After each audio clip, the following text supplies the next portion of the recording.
نحمده ونصلي على رسوله الكريم أما بعد فقد قال الله تعالى في كلامه القديم وفي القرآن المجيد بعد أعوذ بالله من الشيطان الرجيم بفضل بسم الله الرحمن الرحيم الله الذي خلقكم من ضعف ثم جعل من بعد ضعف قوة ثم جعل من بعد قوة ضعفا وشيبة وقال نبينا رسول الله صلى الله عليه وسلم فمن رغب عن سنتي فليس مني صدق الله العلي العظيم وصدق رسول النبي الكريم ونحن على ذلك من الشاهدين والشاكرين والحمد لله رب العالمين. எல்லா புகழும் புகழ்ச்சியும் அல்லாஹ் ஒருவனுக்கே உரித்தாகட்டுமாக. அவனால் அனுப்பப்பட்ட கண்மணி நாயகம் முஹம்மது ரசூலுல்லாஹ் ஸல்லல்லாஹு அலைஹி வஸல்லம் அவர்கள் மீதும் அவர்களினுடைய வாழ்க்கையை சற்றும் பிசகாமல் பின்பற்றி வாழ்ந்த உத்தம சத்திய சஹாபாக்கள் நல்லோர்கள் வலிமார்கள் இம்மஜ்லிஸில் அமர்ந்திருக்கும் கேட்டுக்கொண்டிருக்கும் நம் அனைவர்கள் மீதும் அல்லாஹ்வினுடைய சாந்தியும் சமாதானமும் என்றென்றும் இன்றே என்றும் நிலவட்டுமாக.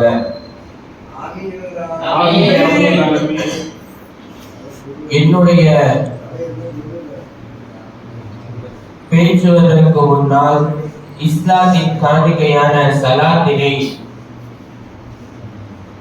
உங்களுக்கு நான் சர்ப்பணம் செய்து என்னுடைய உரையை ஆரம்பம் செய்கிறேன். அஸ்ஸலாமு அலைக்கும் வரஹ்மத்துல்லாஹி வபரகாத்துஹு. வஅலைக்கும் ஸலாம் வரஹ்மத்துல்லாஹி வபரகாத்துஹு. அல்லாஹ் சுப்ஹானஹு வ தஆலா தன்னுடைய குர்ஆனில் வாலிபர்களை படைத்ததை இப்படி சொல்லுவார். அல்லாஹுல்லதி ஹலககும் மின் ضعف. ஆரம்பத்தில் நாம் பலவீனமாக படைத்தோம். ثم جعل من بعد ضعف قوة. அதற்கு பின்னால் சக்தி உடையவர்களாக படைத்தோம் என்பதாக அல்லாஹ் தஆலா இந்த வாலிபத்தை படைத்ததை பற்றி பேசுகிறார். தமிழில் கூறி சொல்லுவார்கள் அல்லவா, வாலிப பருவம் என்பது திரும்பி வராத ஒன்று.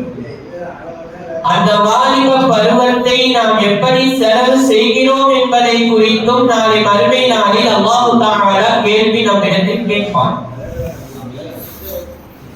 அது மட்டுமா, ரசூலுல்லாஹி ஸல்லல்லாஹு அலைஹி வஸல்லம் அவர்கள் சொன்னார்களே, நாளை மறுமை நாளில் மரியாதைக்குரிய அல்லாஹ்வின் நல்லடியார்களே, அப்படி இஸ்லாத்தில் மிகவும் முக்கியமான ஒரு பருவம் என்பது வாலிப பருவத்தை இஸ்லாம் போற்றுகிறது. வாலிப பருவம் எப்படி அமைய வேண்டும், அந்த வாலிப பருவம் கிடைத்தால் நாம் என்ன செய்ய வேண்டும் என்பதை இஸ்லாத்திற்கு முன்னால் வாழ்ந்த இளைஞர்களினுடைய சில அடையாளங்களும் அவர்களினுடைய வரலாறும் நமக்கு அழகான ஒரு முன்மாதிரியாக இருந்து வருகிறது.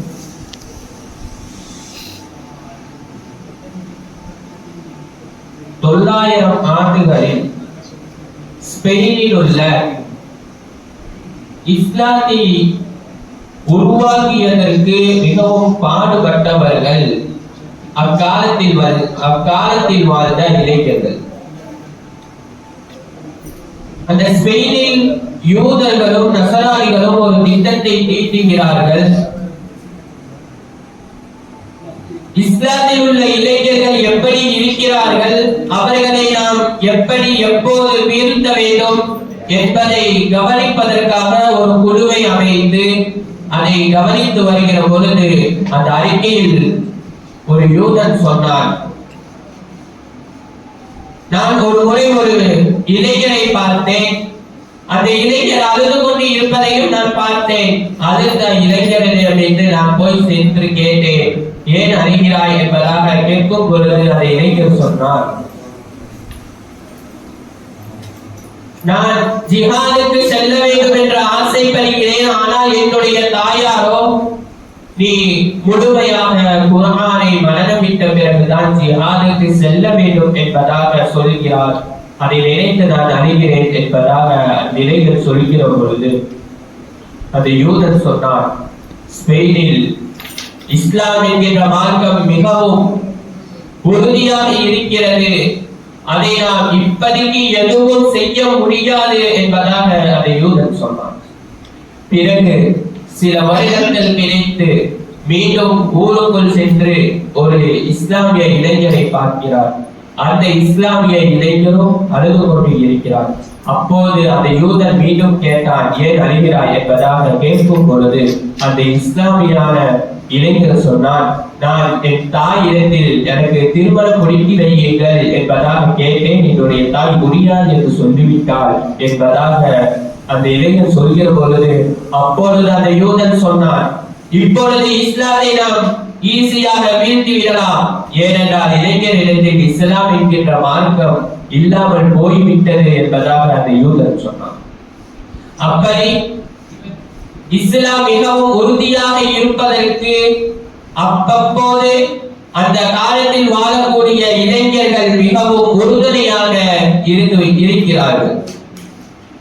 ஸ்பெயினில் இஸ்லாமிய தீனை நிலைநாட்டியது 17 வயதை கொண்ட தாரிக் இப்னு ஜியாத் என்கின்ற ஒரு இளைஞர். அதே சிந்து மாகாணத்திற்கு இஸ்லாமிய தீனை நிலைநாட்டியது முஹம்மது இப்னு காசிம் என்று சொல்லக்கூடிய ஒரு இளைஞர். பாரசீகத்தில் இஸ்லாத்தை நிலைநாட்டியது முஹம்மது இப்னு பாரிக் என்று சொல்லக்கூடிய ஒரு இஸ்லாமிய இளைஞர். இப்படி இஸ்லாம் மிகவும் உறுதுணையாக இருப்பதற்கு அக்காலத்தில் வாழ்ந்த இளைஞர்கள் மிகவும் உறுதுணையாக இருந்திருக்கிறார்கள். ரசூலுல்லாஹி ஸல்லல்லாஹு அலைஹி வஸல்லம் அவர்கள் சொல்லுவார்கள், அல் மர்உ அலா தீனி கலீல். ஒரு இளைஞன் தன்னுடைய வாழ்க்கையில் இஸ்லாத்தில் எப்படி உறுதுணையாக இருக்க வேண்டும், எப்படி இருக்க முடியும் என்பதாக ரசூலுல்லாஹி ஸல்லல்லாஹு அலைஹி வஸல்லம் அவர்கள் நமக்கு சொல்லித் தருவார்கள், அல் மர்உ அலா தீனி கலீலி. ஒரு மனிதன் தன்னுடைய நண்பனினுடைய தீனில் இருக்கிறான் என்பதாக ரசூலுல்லாஹி ஸல்லல்லாஹு அலைஹி வஸல்லம் அவர்கள் சொல்லிவிட்டு அடுத்து சொல்வார்கள், ஃபல்யன்துர் அஹதுக்கும் மின் பிஹாரி. நீங்கள் எந்த தீனில் இருக்கிறீர்கள் என்பதை நீங்கள் சிந்தித்துக் கொள்ளுங்கள் என்பதாக ரசூலுல்லாஹி ஸல்லல்லாஹு அலைஹி வஸல்லம் அவர்கள் சொன்னார்கள்.